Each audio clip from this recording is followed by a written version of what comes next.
morning sun barely broke the horizon as Cole Jameson checked his fence line on the Montana ranch. 45 years old, with silver threading through dark hair, he wore worn jeans and a denim jacket. Trancher, widower for 7 years. His wife, Margaret, had died childbirth complications.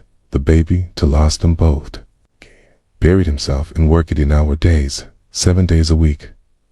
Ranch was all he had left.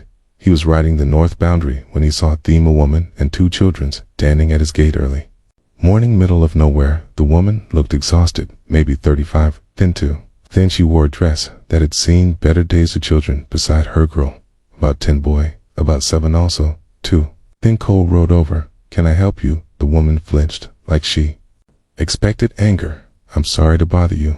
We've been walking since yesterday. Our car broke down 10 miles back. We were trying to get to the next town, but we ran out of water.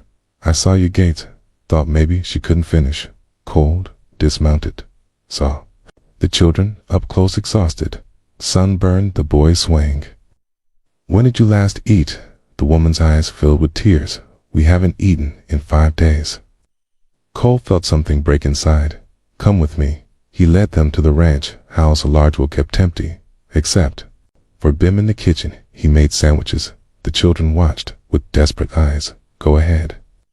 They ate like they were starving, because they were. The woman ate more slowly, making sure her children had enough first. "What's your name, Cole?" asked Hannah. "Hannah?" "Right. These are my children, Sarah and Ben. I'm Cole Jameson. This is my ranch." "Hi, haven't you eaten in 5 days?" Hannah's hands shook. "My husband died 3 months ago. Heart attack. He was 42. No life insurance, no savings, just debts. The bank took our house. I tried to find work, but childcare costs more than I could earn. We've been staying in the car, eating when we could. Then the car died, and we had nothing left." Cole listened, saw himself 7 years, Ayla lost, broken, alone. "You can stay here?" Hannah looked up, shocked. "Would stay here in the guest rooms till you figure things out?" "I can't accept that." "Why not?" "Because I can't pay you. I have nothing, didn't ask for payment." Cole said, "Just offering a place. Why would you do this for strangers?" Cole thought about Margaret, about the baby, about 7 years alone, because everyone needs help sometimes.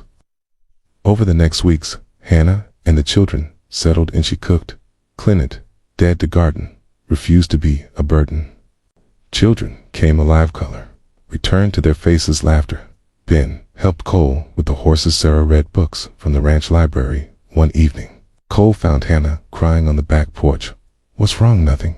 Everything. You've been so kind, but I can't stay here forever.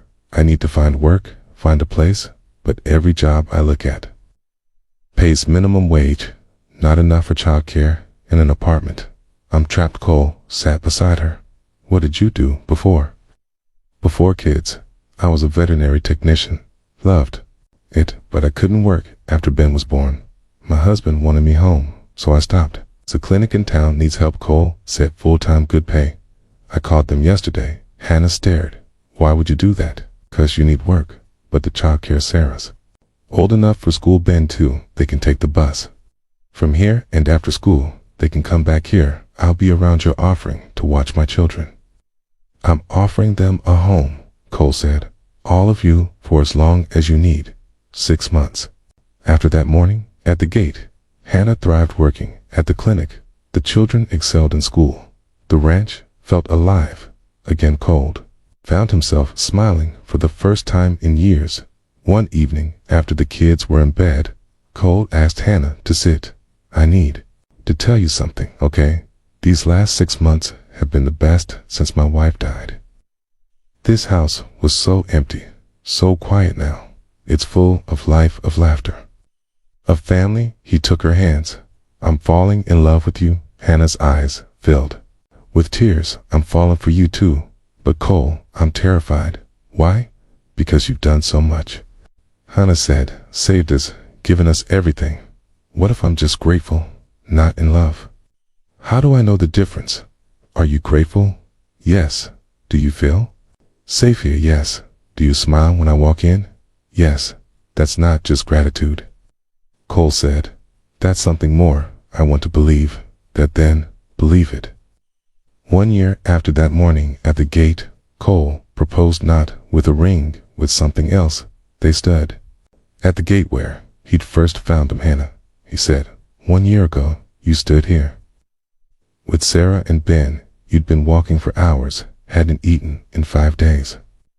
You were at the end. He pulled out papers, legal documents. Today, I'm asking, will you marry me? Will you let me adopt Sarah and Ben? Will you take my last name?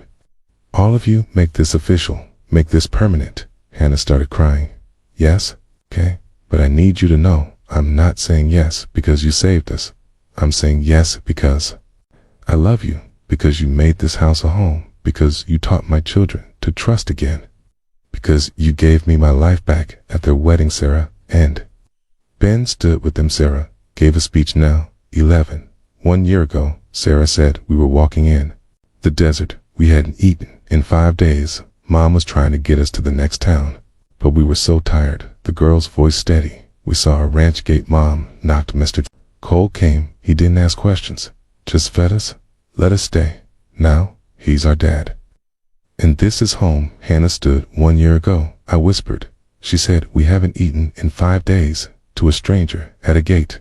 I expected maybe some food, maybe a ride to town. She looked at her family. Instead, he handed me bread. And eventually, his last name. He didn't just feed us, he gave us a home, a father for my children, partner for me, a family. Cole spoke. 1 year ago, he said, I was alone 7 years. Alone after losing my wife and child. This ranch was a tomb. Just me and ghosts, working until I was too tired to feel anything. His voice thick. Then a woman appeared at my gate with 2 children. Starving, desperate, she whispered, we haven't eaten in 5 days. I fed them, expected them to leave. They stayed and saved me. He looked at his family. I handed her bread. She handed me life. Now I'm giving her my name because she already has my heart. Years later, Cole and Hannah started a program, Safe Gate Ranch, for widows and single mothers, because Hannah came to my gate. Cole would tell donors, starving, desperate, with 2 children, no one should be that desperate. Hannah would add, he handed me bread and saved my family. Now we help others who come to the gate. And Sarah, now 21, would say, we hadn't eaten in 5 days.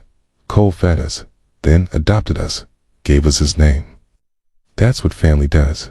Shares everything, including last names. Ben would add, I was 7 when we found this ranch. Mom said we were walking to town. We never made it because Cole said stay. Best detour ever. When the program launched, the entrance had a plaque, Hannah's Gate, where the hungry are fed, where the lost are found, where families are built one meal at a time. If this story touched your heart, please like and share it with someone who believes in sharing, not just resources, but names and belonging. Subscribe for more stories about building families from strangers and choosing to help beyond the moment. Comment and tell us about someone who gave you more than you asked for. Your story might inspire generosity today.